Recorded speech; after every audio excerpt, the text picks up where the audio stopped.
Hey everyone, welcome back to Corporate Decoder, the place where we unravel the mysteries behind corporate filings. And today we've got a real doozy merger agreement that is shaking things up for ProCap Financial Incorporated.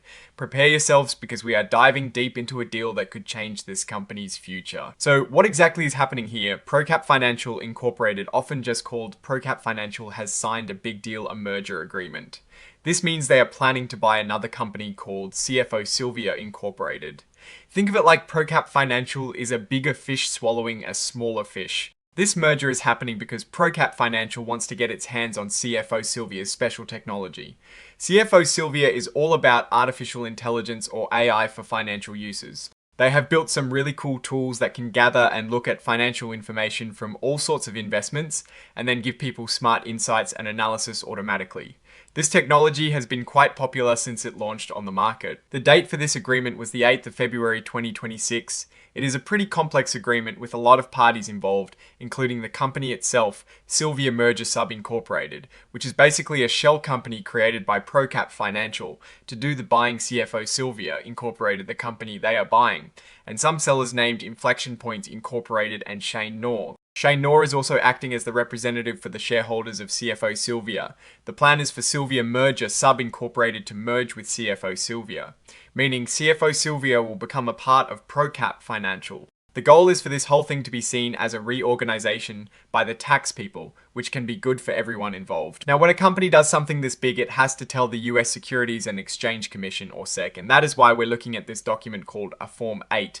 This form is used to announce major events that shareholders should know about. ProCap Financial is telling us about this planned merger and a few other things too. Let's talk about what happens to the money and the stock. When the merger is complete, the owners of CFO Sylvia's stock will get shares of ProCap Financial common stock.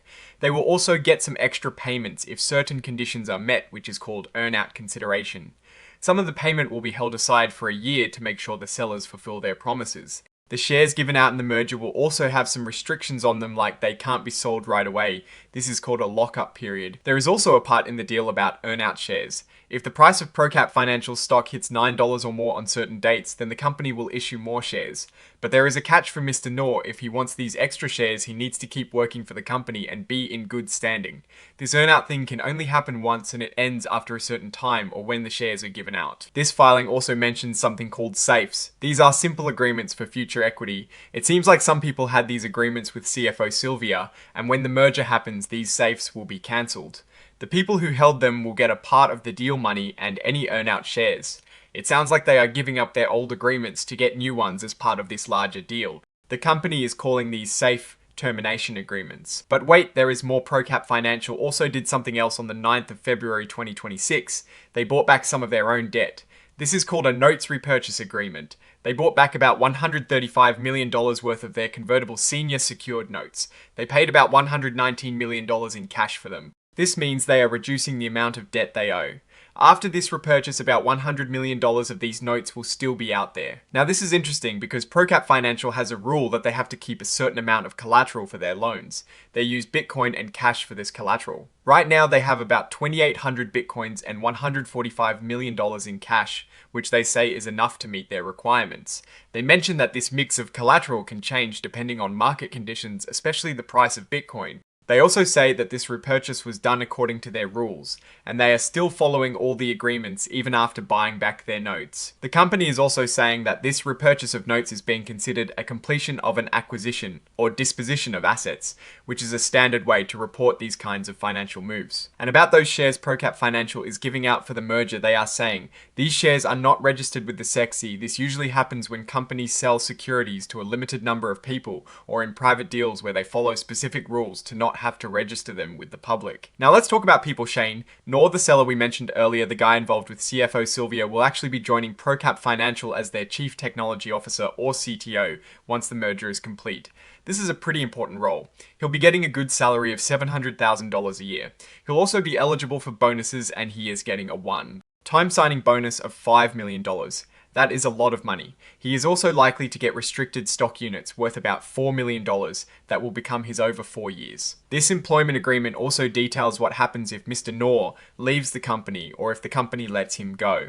If he leaves for a good reason, or if the company fires him without a good reason, he gets his earned salary, some unused vacation, times 6 months of his base salary, and his unvested stock units might even vest faster if it happens shortly after a big change in the company, like this merger. If he quits without a good reason or gets fired for cause, then he only gets his earned salary and benefits. He'll also be signing a non-competition agreement. This means for 3 years after the merger, he won't be able to start or work for a company that does the same thing as CFO Sylvia in the United States and other specific markets. He also can't try to take employees or customers away from the company. This is a pretty standard part of these deals to protect the company's business. ProCap Financial also put out some press releases on the 9th of February announcing both the merger agreement and the note repurchase.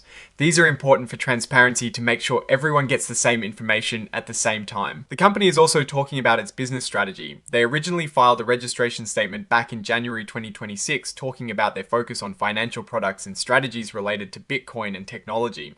Now they are saying they want to use even more artificial intelligence and automation to improve their services like analyzing portfolios and helping investors make decisions. They see AI as a way to create more efficient tools, and that is exactly why they are doing this merger with CFO Sylvia, an AI software company for finance. They believe CFO Sylvia's technology will fit right into their plans. They also plan to keep holding Bitcoin on their balance sheet. They are also telling people where to find more information, especially about future shareholder meetings and voting on this merger. They mentioned that the CC, its website, and filings will have all the details. And importantly, they warn that neither the SEC nor any state regulators have approved or disapproved of this merger or passed on its fairness. They name the people who might be considered participants in asking for votes from ProCap Financial shareholders. This includes some directors' officers and employees. They say more information about these people and their interests will be in the official documents. This communication is just for information purposes and is not trying to sell anything or get you to vote in a certain way. It is not an offer to buy or sell any securities. They include a section called forward-looking statements. This is a legal disclaimer saying that some of the things they say might not actually happen. They are about future plans and expectations, and these can be affected by many risks and uncertainties. They are basically saying don't believe everything you read about the future because things can change. Finally, they list all the documents they are attaching to this filing. This includes the main merger agreement, the registration rights agreement, lockup agreements, safe termination agreements, and the notes repurchase agreement. They also say that detailed financial statements for CFO Sylvia and pro forma financial information will be filed later in an amendment. So what does this all mean? ProCap Financial is making a bold move to supercharge its business with AI, and they are willing to pay a premium to do it. The merger with CFO Sylvia is a clear signal that they are serious about innovation and want to be at the forefront of financial technology. The repurchase of their own debt shows they are also focused on managing their financial health and reducing their liabilities. It suggests they might be trying to clean up their balance sheet before or after this big acquisition. However, the company is still heavily involved with Bitcoin, which comes with its own set of risks. The volatile nature of Bitcoin could impact their collateral and their overall financial stability. The lockup agreements and restrictions on selling shares also mean that for a period of time shareholders might not be able to cash out easily. And of course there is always the risk that the merger might not go through, or that the expected benefits won't be fully realized. Overall, ProCap Financial is clearly charting an ambitious course. They are betting big on AI to drive future growth. It is a strategy that could pay off handsomely if they can successfully integrate CFO Sylvia's technology and navigate the inherent risks. The next few years will be critical to see if this acquisition truly transforms the company into an AI powerhouse in the financial sector. Alright, that is our deep dive into ProCap Financial's latest filing. What is your take on this AI-powered merger and the debt repurchase?